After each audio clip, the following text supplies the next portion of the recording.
Started. Hi, my name is Jen McHugh. I'm the manager of adult learning at the Michener Art Museum. Welcome to our virtual program tonight, Ephemeral Delights, Peter Paone at the Michener and the Woodmere. So tonight we're going to listen in on a conversation between Laura Igoe, the Gerry and Marguerite chief curator at the Michener, and Amy Gilette, the one and only curator at the Woodmere. So if you have questions, please enter them into the Q&A, and we will have some time at the end of the program to address them. Thank you. Thank you, Jen. Really thrilled to be here this evening and joined by my colleague and friend, Amy Gilette, and to talk about our two exhibitions at the Michener and the Woodmere featuring the work of Peter Paone. Actually, Amy, I'm going to let you start as we go through our introduction and some of our introductory slides. Thank you so much, Laura. I'm so glad to be here and talk about Peter Paone with everybody.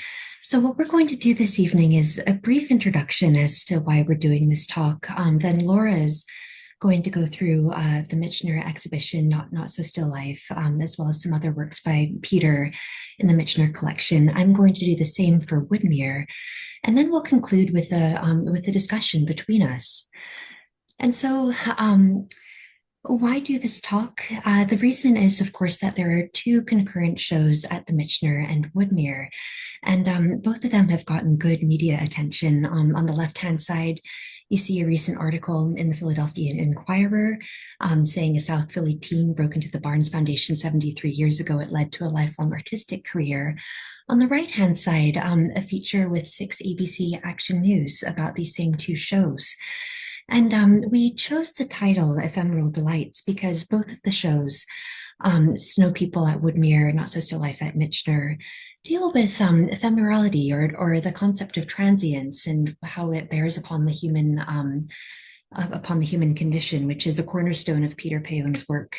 And of course, both of them are absolutely delightful. Now, if you could please go on to the next slide, Laura. And in addition to that, as Jan and Laura noted at the beginning, we're all friends in the Philly cultural world. On the left-hand side, you see Laura and me and another colleague, Alec, at the Pew Center at the opening for Sid Carpenter's retrospective at Woodmere, which I would so encourage all of you to see. And on the right-hand side, an image that Laura kindly took of Peter at Michener's new building, the Maguire Hall, inside the Room of American Impressionism. And please do come see that too. Can you go ahead again, please?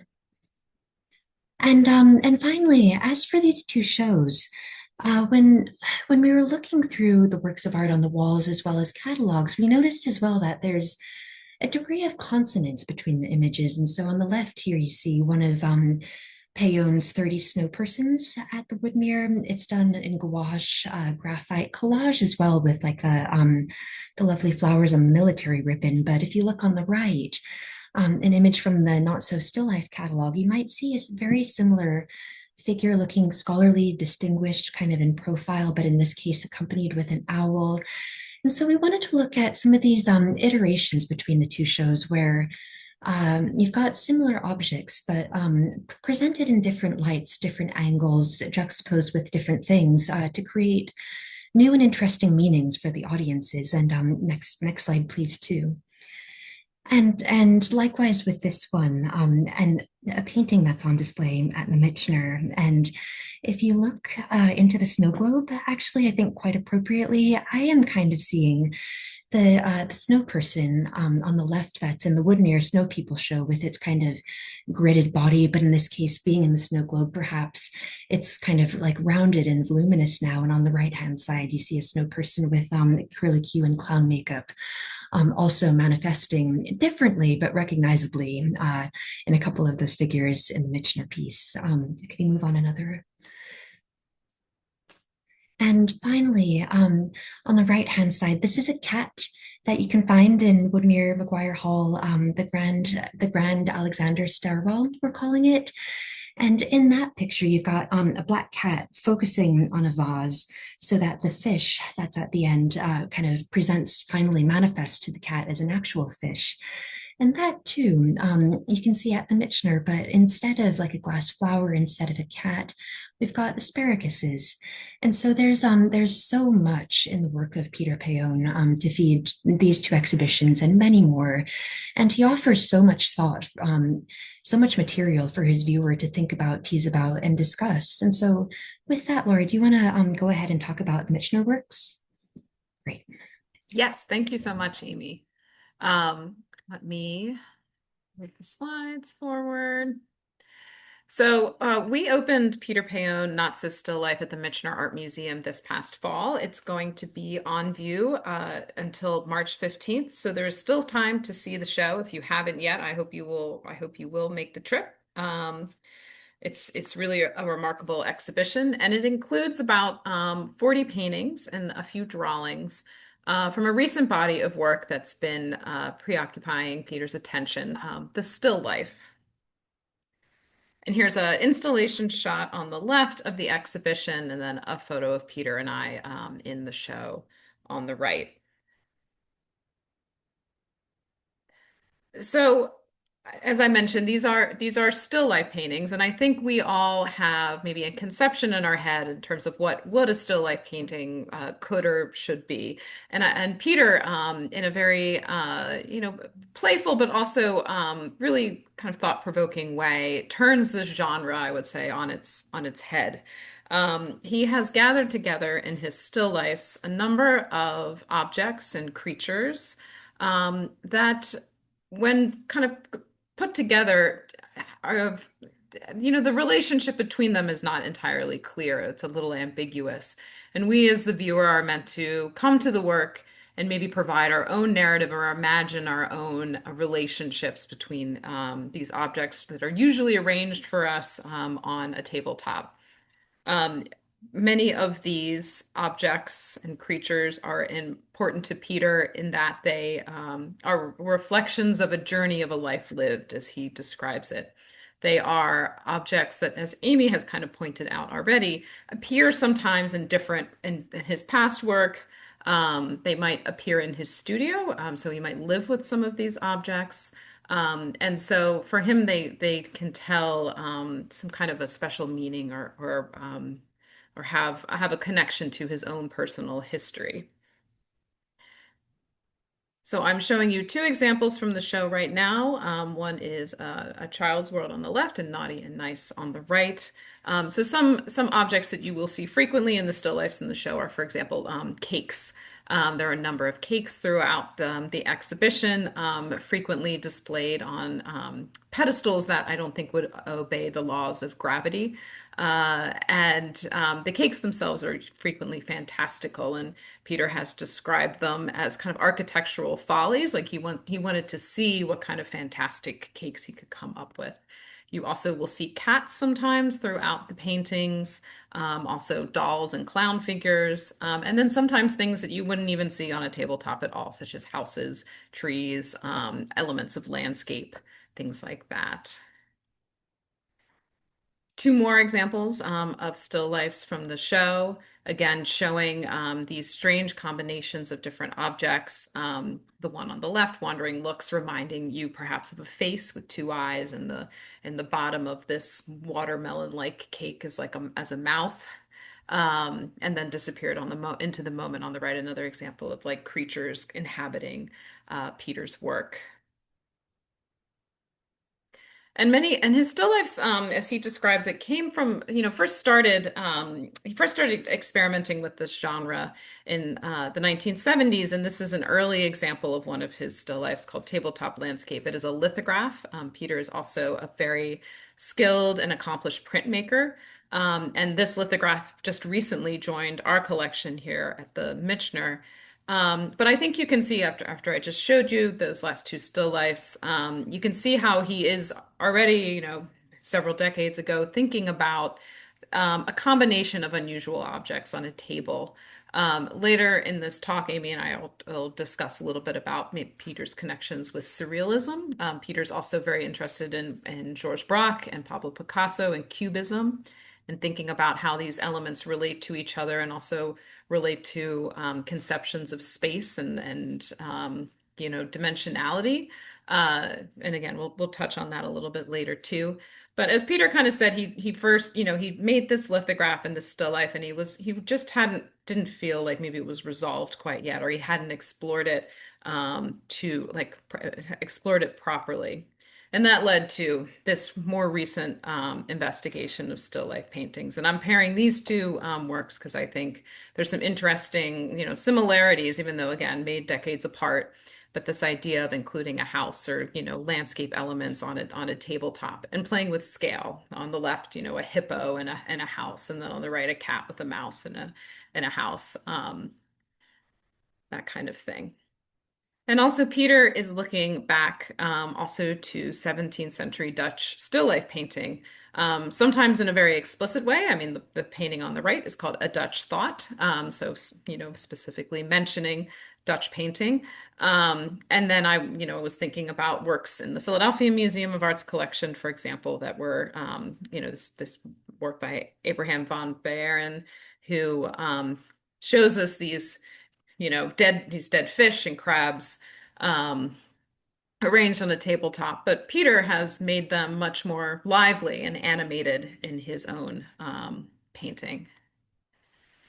And another kind of theme that's very prevalent in Dutch still life painting is this idea of vanitas. So this reminds us in these paintings that life is fleeting, and artists would allude to vanitas through the inclusion of objects like skulls, for example, that appear in Peter's paintings too.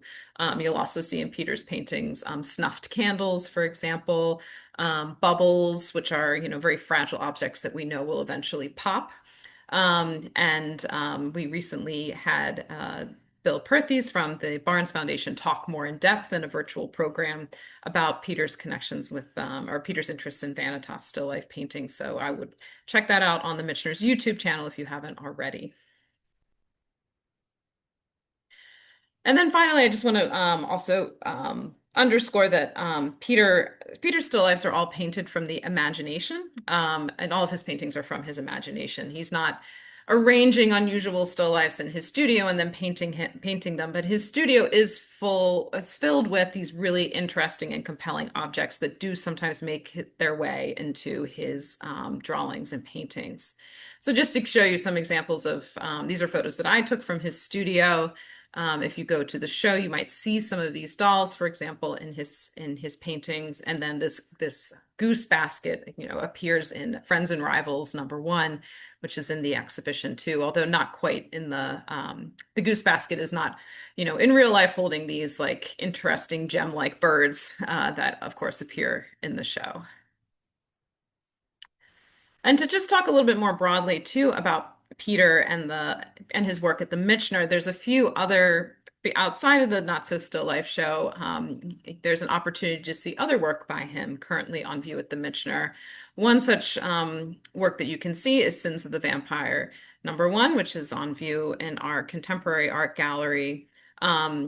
Which I love having on view, especially because it's a figural work by Peter. So there is, the vampire itself is in the upper part of the painting with this collar of buzzing bees and insects.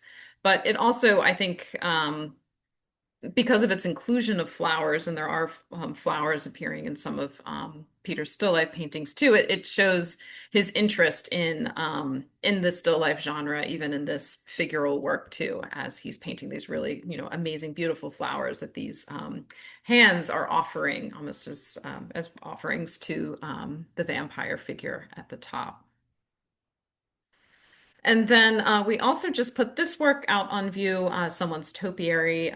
That's a recent acquisition by the museum in our exhibition Creatures from the Collection. So our assistant curator, Abby Lua, selected some works from our collection that feature creatures.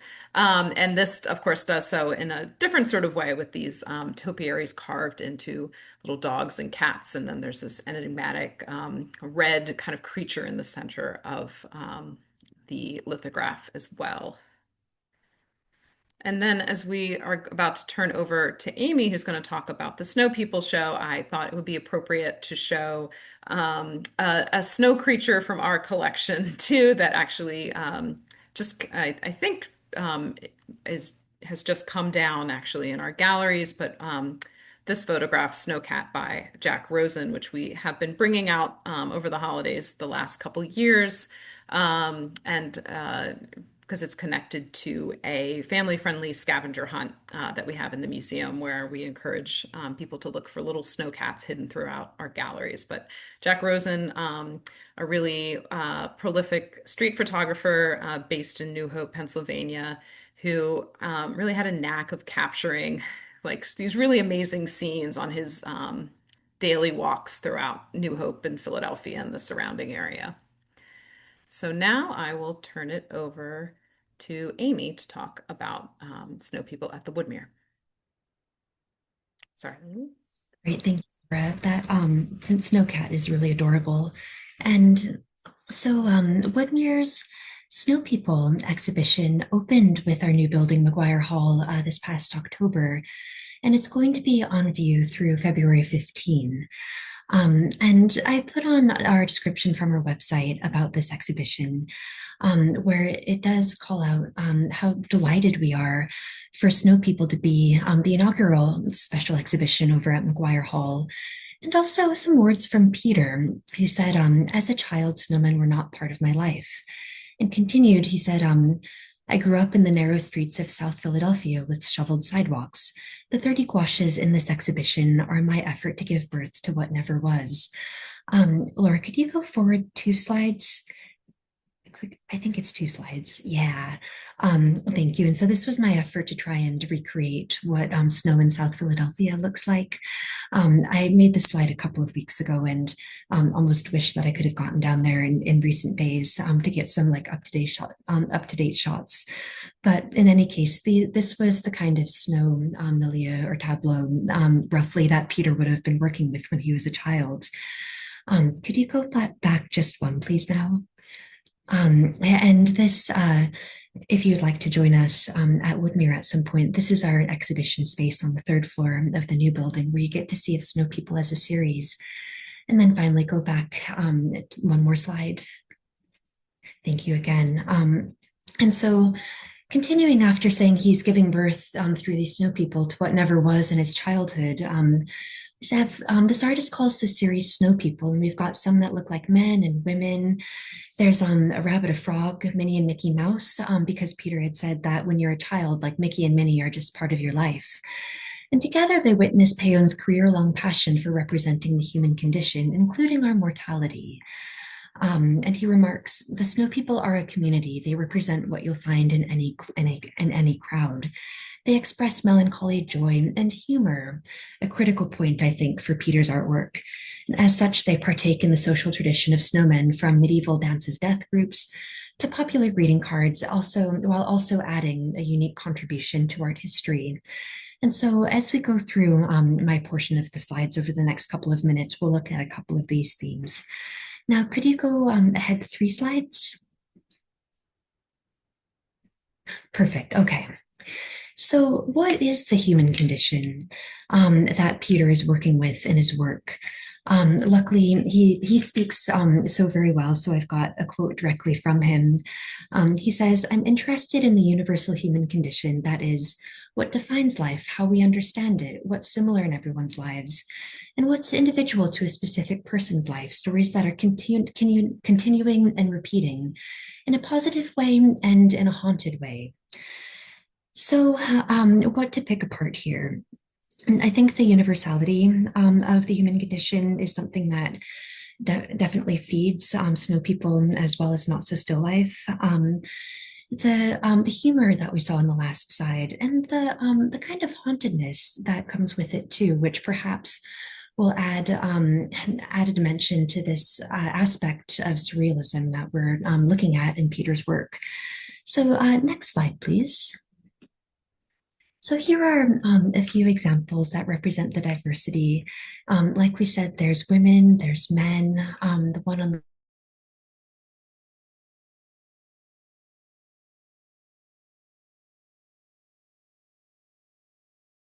appropriate occur while wearing a flapper hat. In the middle, we've got one that has maybe vestiges of clown makeup, but most distinct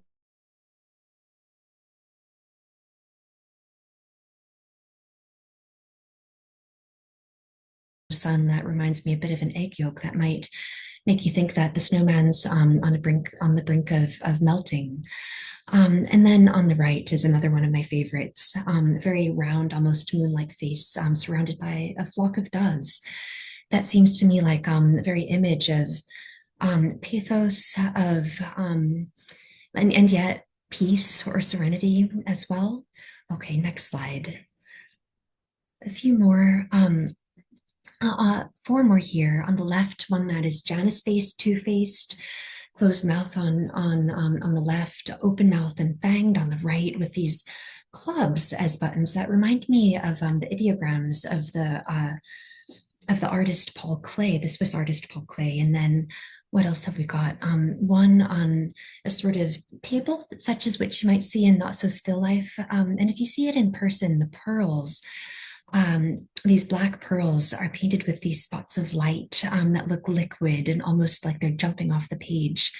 Peter also does get into architecture. The building that you see in the third reminds me a little bit of Woodmere, but again is maybe a bit resident with some of the Not So Still Lifes. And then one on the right-hand side, I like as well because it seems to me that the sort of base face is a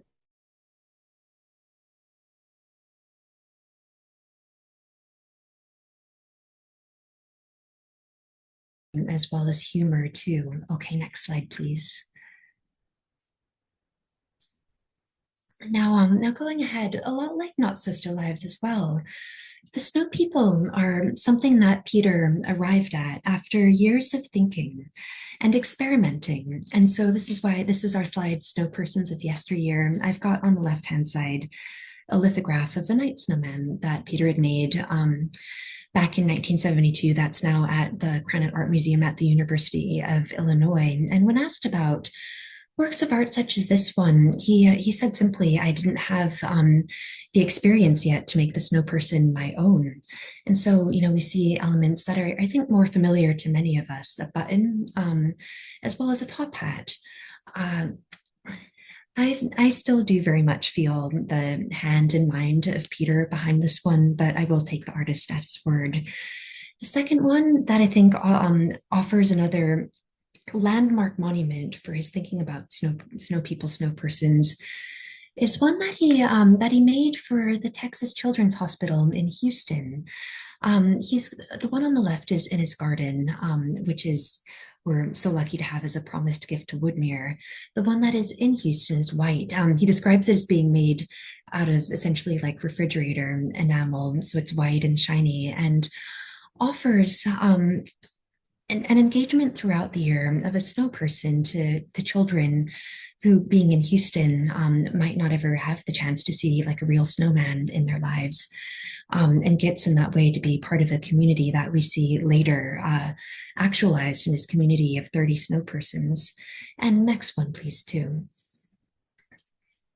And then one more thing that I think I would like to say about Woodmere's Snow People exhibition is Peter's addition to art history in this way. When I was doing some research to write the catalog, I was truly surprised to learn about the robust history of snow people throughout art.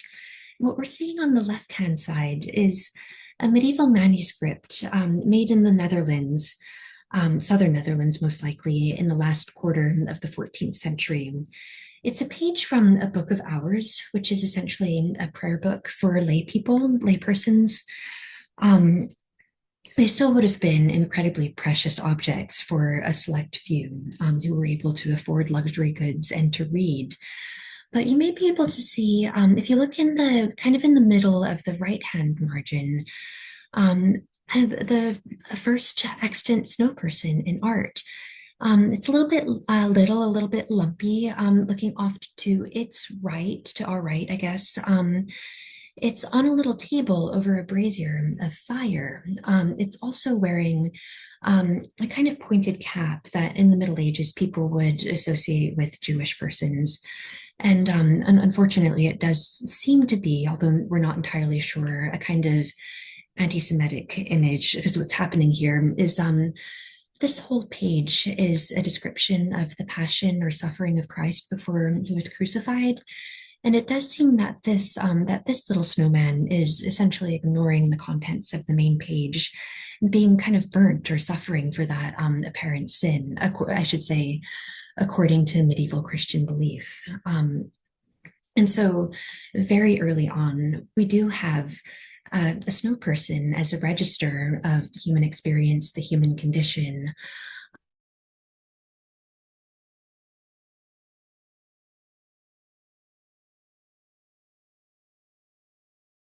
By Irving Montague. Its title is "Oh Dear Oh, All in the Snow," about the year 1890. And if you are interested in the topic, there's no shortage of kind of creepy Victorian holiday cards I've learned as well in this voyage.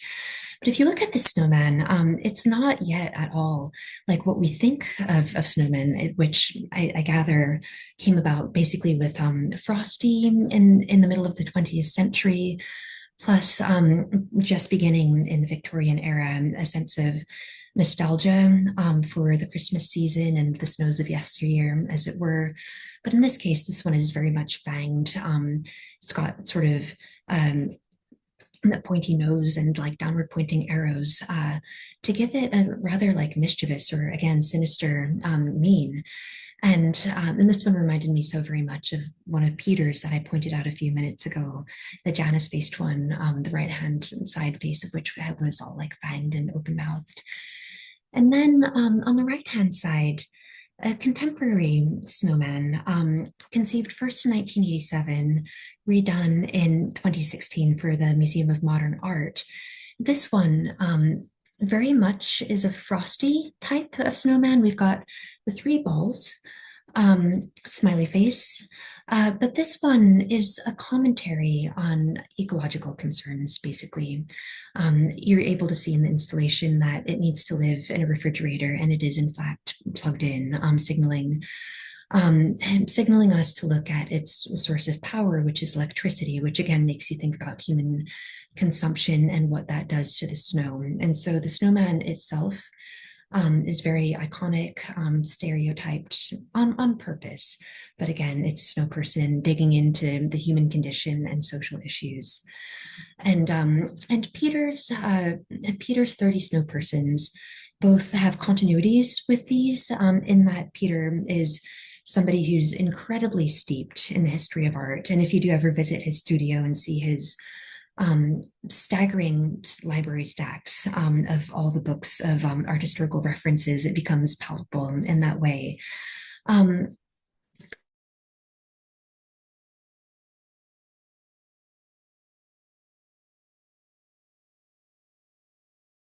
Snow persons can hold. Okay, next slide.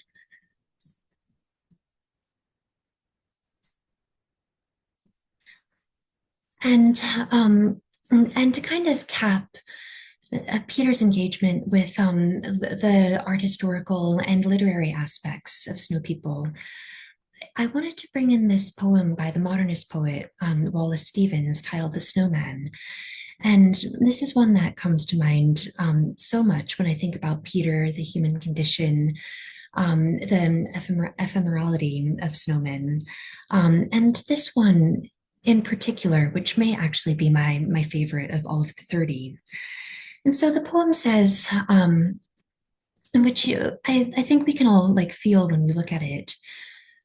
One must have a mind of winter to regard the frost in the boughs of the pine trees crusted with snow, and have been cold a long time to behold the junipers shagged with ice, the spruces rough in the distant glitter of the January sun, and not to think of any misery in the sound of the wind, in the sound of a few leaves, which is the sound of the land full of the same wind that is blowing in the same bare place for the listener who listens in the snow. And nothing himself beholds nothing that is not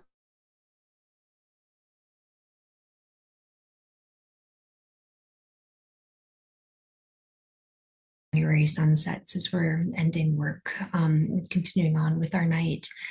And it reminds me too of just how many people have been coming to Woodmere's Maguire Hall and commenting on how moving they found the snowmen, the snow people. And so it's, thanks to Peter for finding the human, the person in the snow person. Okay, next slide.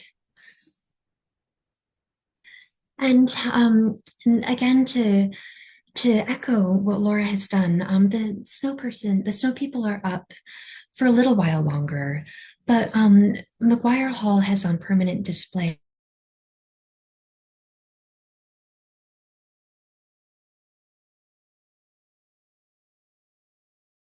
So we're looking at a peacock, which is absolutely resplendent, an Elizabethan wedding, the cat that I showed a little while ago, a couple of flowers. Oh, is my connection okay? Okay, good to go. And so please do come by Maguire Hall to see these when you're able. Next slide.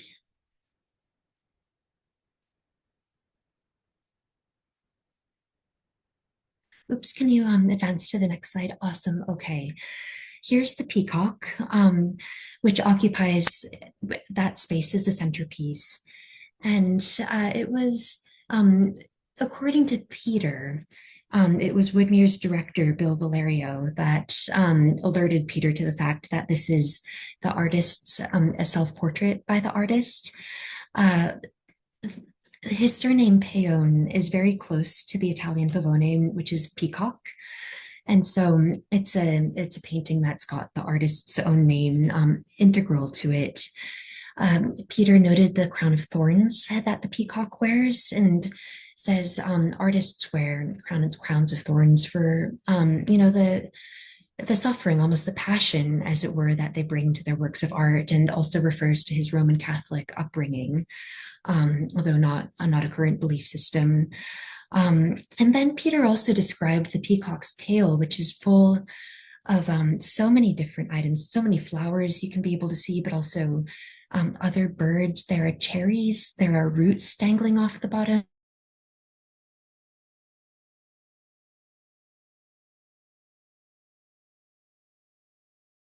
That witness the accretions that an artist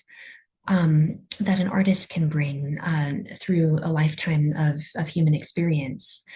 Okay, next slide. Can you go to the next slide?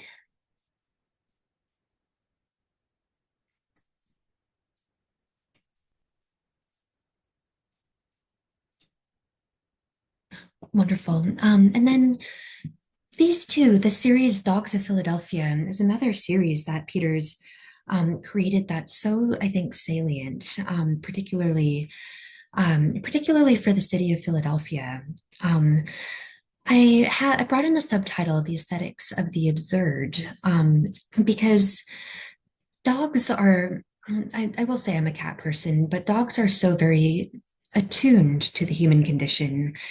And both of these dogs on the left and right have such human eyes that lock eyes with us as a viewer and seem conscious of just how silly they look.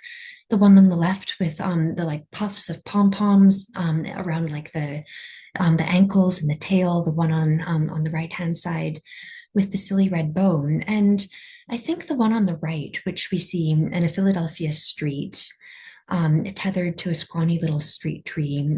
It seems to be, this is painted back in 2007, and seems to be a street in Center City. In the background, we see a nice looking cafe with some lights. But of course, right there, next to the poodles, really sharing the same tree on this on the grate in the sidewalk, is a homeless person covered in newspaper over the chest, over the face, and his face, this like yellow, gray, green, sickly color, uh, creates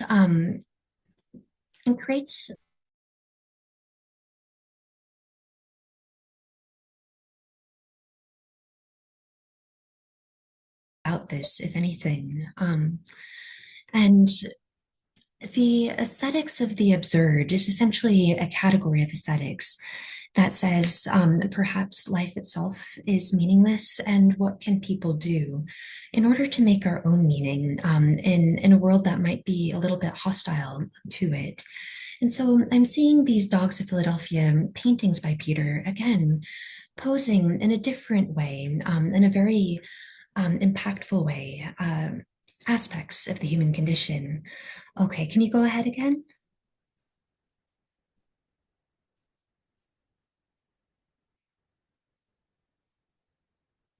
Thank you so much. And these are the last, this is the last set of art by Peter at Woodmere that I'd love to showcase. This is a set of miniatures called the Carnaby Street miniatures that he created in the late 1960s in London. Um, and Peter was in London for a Guggenheim Fellowship, again in the late 1960s. And he lived very near the Victoria and Albert Museum. Can you go, I think it's either one or two slides ahead to a set of miniatures from the V&A, please?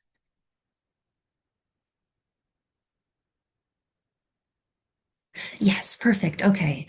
So Peter shared that he kept going to the V&A to look at these miniatures by Hans Holbein, by Isaac Oliver, which is a genre of painting that Holbein had introduced to England in the 1500s at the court of Henry VIII, the Tudor court. Technically, miniatures need to be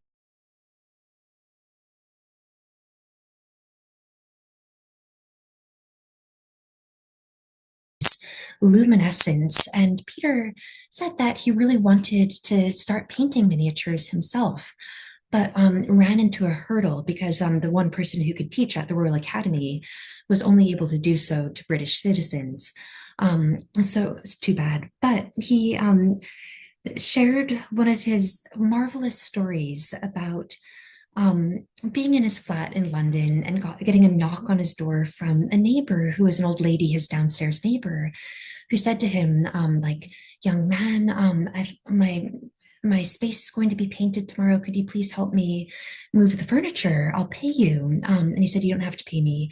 She said, but I need to. And he said, okay, I'll take a cup of tea and some biscuits. So he went downstairs to see her space. And he said that it was full of, just filled to the brim with miniatures. So he said he paused for a sec and then said to her, excuse me, but are you Lady Stott, the royal miniaturist? And she's like, indeed I am. And then Peter said, my price has gone up. And and so in addition to the tea and biscuits, he did get miniature lessons. So could you go back one slide, please, Laura? And um, and oh, okay. And I think, can you go back to the Carnaby Street miniatures at Woodmere? So so he did learn how to paint these miniatures just almost miraculously. And instead of doing portraits of kings and queens, although you might have caught a glimpse of in our grand stairwell, the picture titled Elizabethan Painting that shows Elizabethan fashion, because fashion is truly an interest of Peter's. But anyway, instead of old queens and kings, or instead of like the pop art or abstract expressionism that was happening at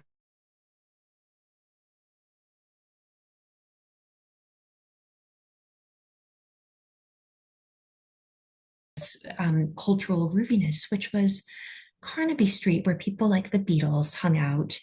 And on the right hand side, you can see George as well as Ringo, I believe. Or, oh my goodness, now I'm actually on stage forgetting which exact Beatle it was, but two of the Beatles that Peter got to paint and meet, as well as a whole array that, like the Snow People, goes beautifully in a group of people in their very incredibly groovy clothes with quasi psychedelic backgrounds to match. And Peter also chose the background for this. And if you come to Woodmere, you'll find them in a specially designed case with the feature of getting to push a button to turn on the light, since they can only have so much light exposure. It's so fun. All right, so why don't we move on ahead to the discussion then? Oh,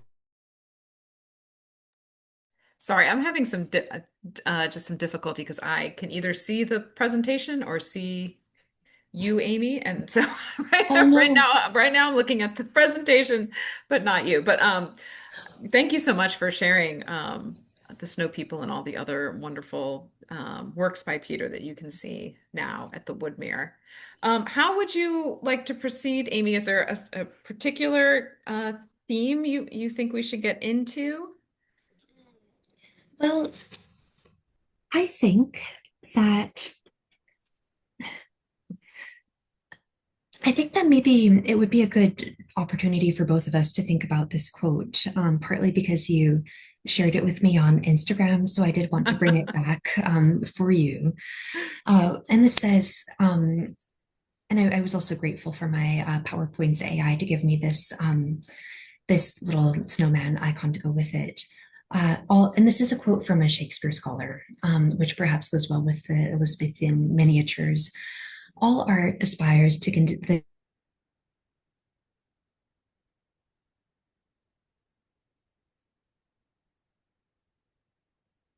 and this is a question. So we titled this talk "Ephemeral Delights," and I thought that this quote was good for thinking about the condition of ephemerality.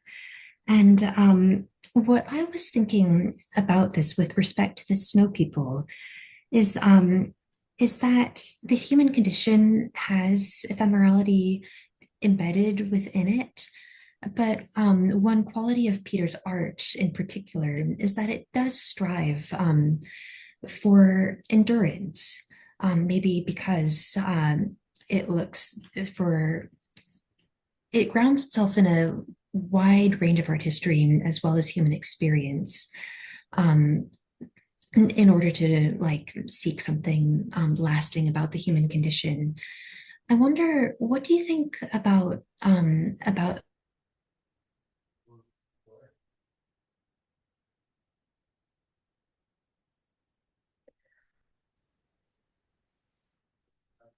I'm sorry, Amy, you cut out for me there. So I didn't hear the tail end of your question. Um, I was thinking in brief, part of the human condition that we see it Peter bringing to Snow People is that it is ephemeral. But I think that by trying to capture the universal human condition, Peter's art itself is lasting. What would you say about Not So Still Life? yeah, and I'm sorry, Amy, because and I don't know if it's my connection or yours, but sometimes your voice has been cutting out for me. I apologize, or for maybe freezing. So I missed part of your question, but I think in terms of ephemerality and the still lifes, I mean, Peter has said that like the most successful still life to him is where there's a feeling that someone has either just entered or left the room. So this idea of like this kind of crystallized moment in time, and it's an kind of a well-known trope with a lot of still life paintings, especially the Dutch still life paintings I mentioned, that there's this kind of hint of decay that's painted into the work, this idea that these subjects of the still life will not last forever and will eventually, decay and fall into disrepair. And there are hints of that in Peter's work as well. However, the act of painting, of course, and or making art is to make something that might that preserves that moment or makes that moment last into the future too. So it's this kind of, I think, even if the subjects are steeped in ephemerality, the act of painting or the act of making art about the subject works against that, if that makes sense. Yeah, I think that it does.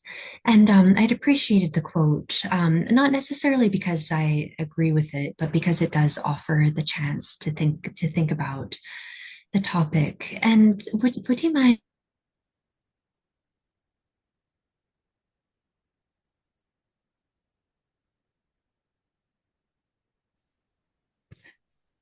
I'm sorry, did you want to go to the slide, Amy? Yeah, thank you. And goodness, I'm sorry if the connection is a little bit iffy. I guess that's just a part of the virtual condition, isn't it?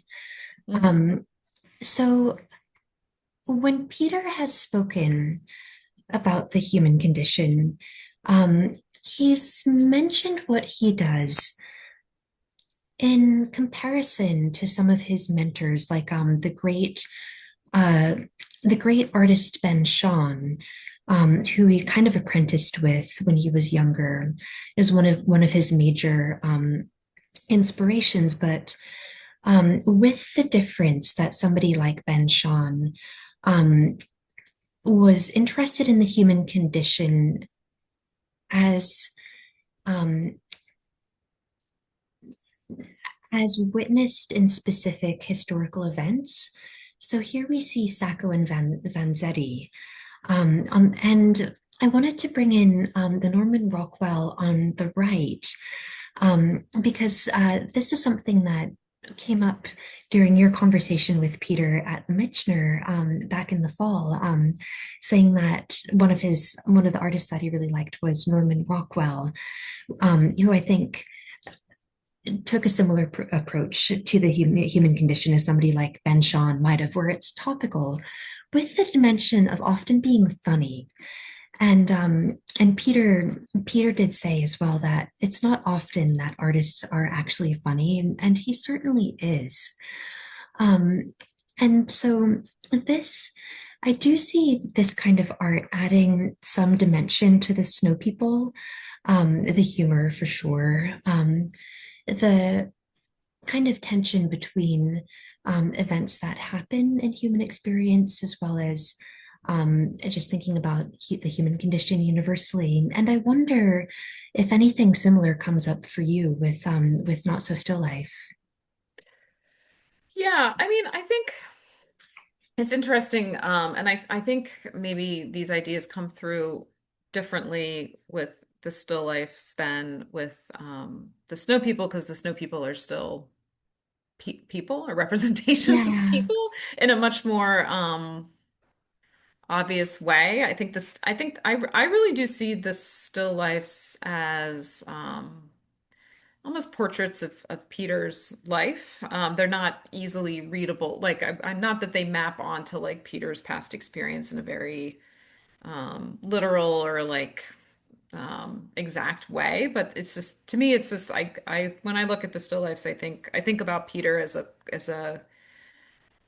as possessing this like really vast visual library of objects and creatures and characters. And when I kind of went see when I think of him making the still lifes, I think of him like rifling through that visual archive and pulling, kind of things off the shelf and combining them together in those paintings. Um, so I think, if you think of the so, so objects we much live with, and history. yeah, Yeah, and that the objects that populate our lives, I guess, that really comes through to me in the still life paintings. yeah. The things in the Not So Still Lives remind me. Did you ever read Bill Brown's article "Thing Theory"? Yes. Yeah, Although that I'm a little rusty on that, I think. But yes, I definitely have. yeah. I guess a staple of doing your like art history graduate work, but the basic premise of it, for those listening, is Bill Brown says an object becomes a thing when it's got like surplus value beyond like what it is as an object. And I think that,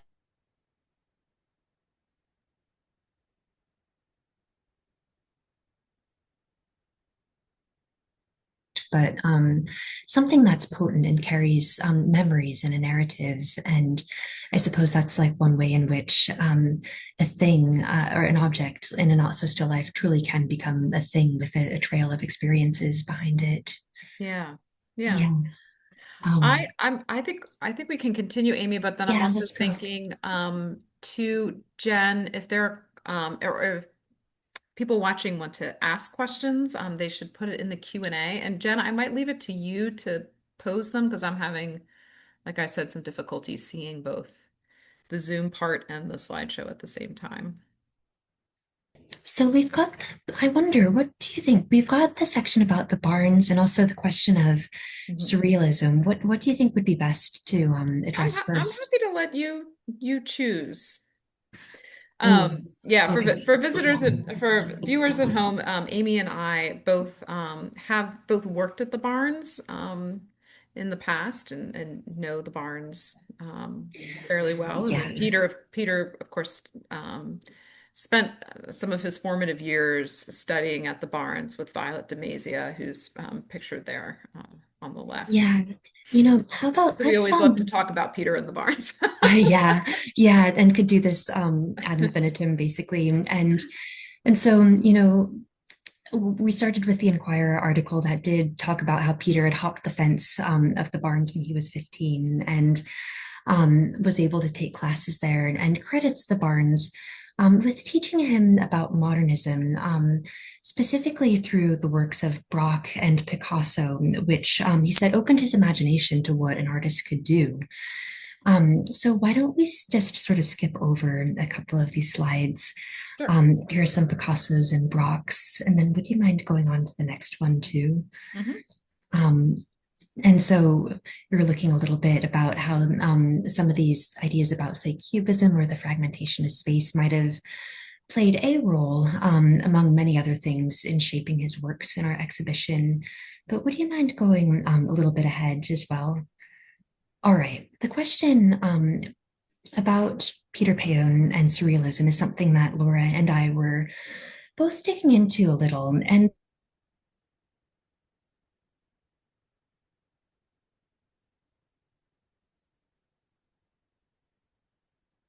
And I think we both want to bracket this saying we're making no effort to say that Peter is in any way officially affiliated with the surrealist movement, but trying to look at um, aspects of surrealism that might, like, say, cubism, play a role in helping us understand elements of his work. And so, with that said, I came to think of it for the snow people with these incredible tacked on gloves that you'll see on several of them that reminded me a lot of another artist represented pretty well at the Barnes, Georgia de Chirico, The Song of Love, 1914 at MoMA. And then would you mind going ahead again? Oh, yeah, and then we've got some works in here at Woodmere. Do you want to, Laura, look at a couple of them in at Michener that you think kind of Sure. have surrealistic elements to them?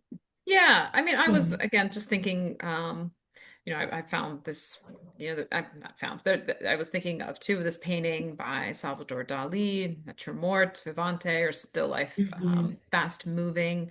Again, thinking of this idea I mentioned earlier of like a good still life being one where like someone has either just entered or left the room. And Mhm. this idea also in surrealist work of like playing with time and space and also interest in disparate objects like sharing sharing room together, and the fact Uh-huh. that Peter of course draw like or comes up with these paintings all from his imagination, um Yeah, I think and the the surrealists of imagination course, is, yeah, steeped in yeah. this dream state. Yeah, and I think what you just said about the imagination is truly the critical thing here, whether or not we're trying to make any like official like surrealist comparisons.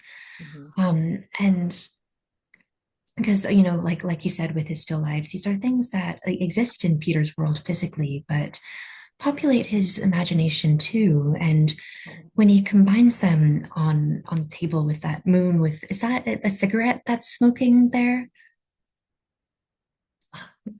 Yes, Looks sorry. like you've got I have a visitor. a My son cameo. has just popped in. I'm trying to get him to exit the room.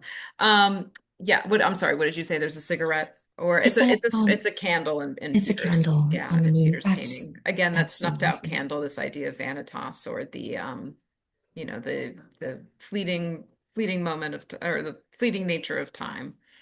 Yeah. And so if we've got Peter with working with the imagination about thinking and rethinking these objects, if he's putting them on tables in a way that strikes us as uncanny, to use another word that is so associated with surrealism, and I think essentially means something that's familiar but not in kind of a strange way. What does that do for us? It makes us think, doesn't it? Trying to put it together. I suppose that it kind of asks the viewer to step into our own imaginations and be creators of meaning in that way. Would you agree? Yes, yes. And I think that's a big component of Peter's work, especially and well, really all of his work is this idea that he's set the table for us. I mean, maybe literally so, but like Yes. he's laid out, this interesting tableau, and we as the viewers are meant to kind of add our own story or narrative to that tableau. To make it really come to life for us. And I think that's why, and I've seen, visitors engage too with the still life paintings and really spend a lot of time looking. And even when I'm in the exhibition and looking at the work I feel fairly familiar with at this point, I still sometimes see something new or an aspect of the work that I hadn't really noticed before. So it's definitely work that invites close looking, but then also this ability to add our own story, our own imaginations to the work.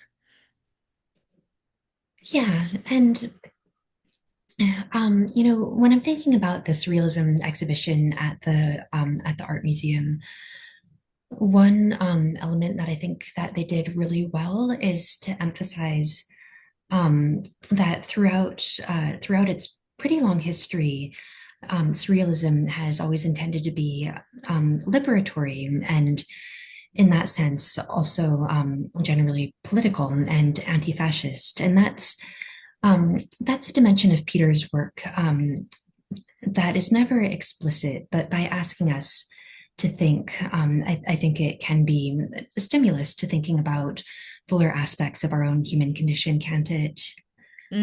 Yeah, no, certainly. Yeah. Um, yeah, no, it's interesting. And Peter I have heard from Peter that his still life paintings, because it's these objects, or sometimes even things like dolls and clowns that are very human-like, that are in this Mhm. space together, but they don't like connect with each other or relate to each other, like they're not in dialogue with each other. And he has told me that to him that's a reflection too of um, our current state here in the United States, this idea that we're not talking to each other, we're not kind of in dialogue, and he sees his still life sometimes as a reflection of this discordant society. So I think you can maybe see some kind of political or societal meaning in his works too, even though they're not explicitly so on the surface. And when you bring that up about the isolated figures, the human-like figures, the dolls, the clowns in Peter's work in the human condition, that also reminds me of can you go to one of your still lives with a cat? Um, Sure. Let me see if I can there's remember one. Peter, there we go. Oh, there's one. Yeah. Peter in the human condition, but there's also Peter in the cat condition.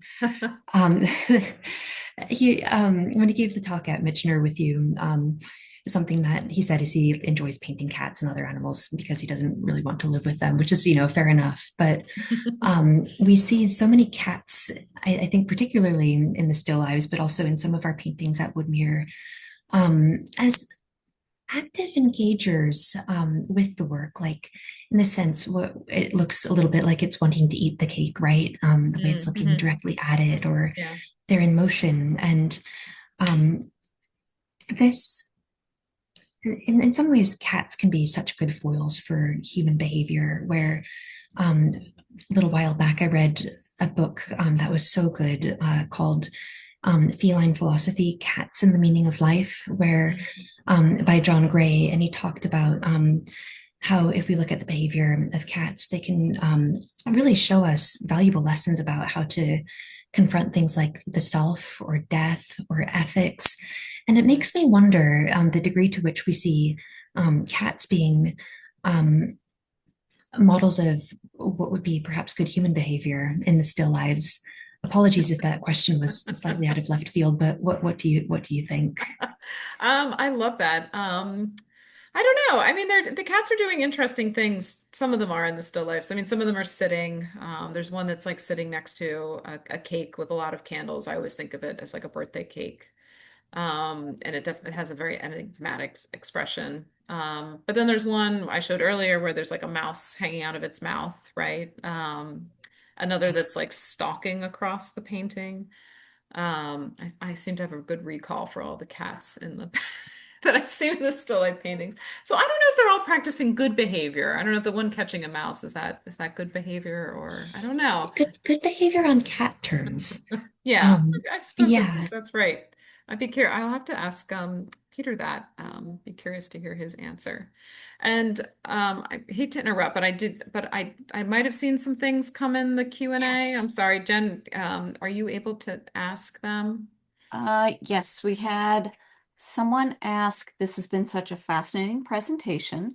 Does Peter give lectures? If yes, you can talk him into speaking at one of your museums.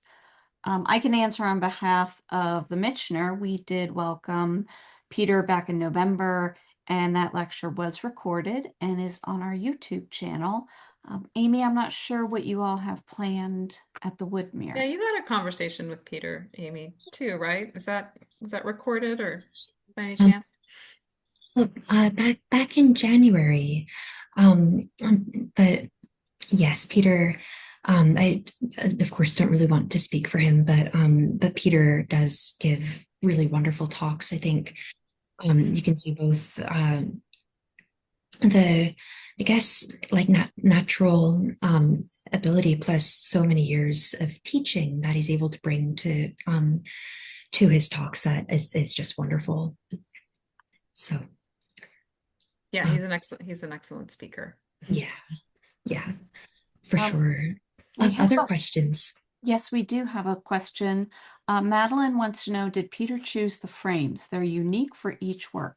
Thank you so much for bringing that up. And I'm sorry that I did not discuss that. I had it on my kind of bullet points and I kind of went right over it. But yes, thanks you for noticing the frames. The frames are very important to Peter. And he actually, growing up in South Philadelphia, worked in a frame shop for several summers, and so he is very knowledgeable about the making and decoration of frames, and he's also an avid collector of frames. So he has hundreds of frames in his own collection, and it's very purposeful how he chooses a frame to complement a work.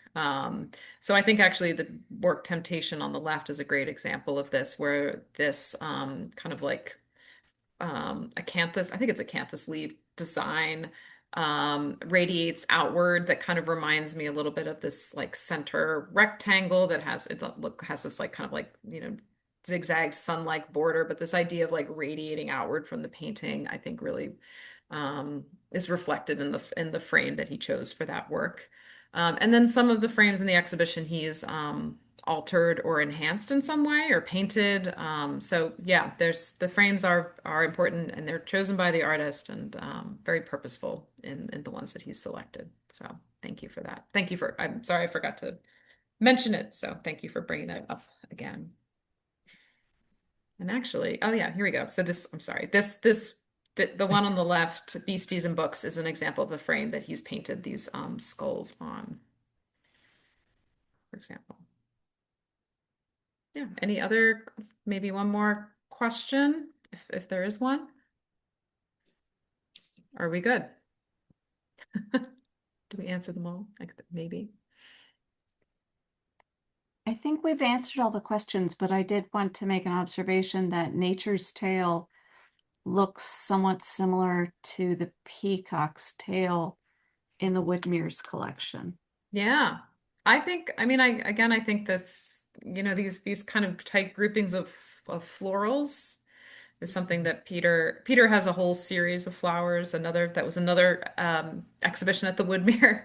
And so yeah, I think that it is very similar. It's a good eye, Jen. Jen, do you want to say anything about our Here we are. trip to the Woodmere Uh, Wildflowers. on oh, Friday? yes, Yeah. yes. We have a tour that Amy has very graciously offered to give. You can sign up on the Michener website, and so we will go see these snow people in person. So I'm very excited about that. And it's closing next weekend, right, Amy? Yes. So we're getting close.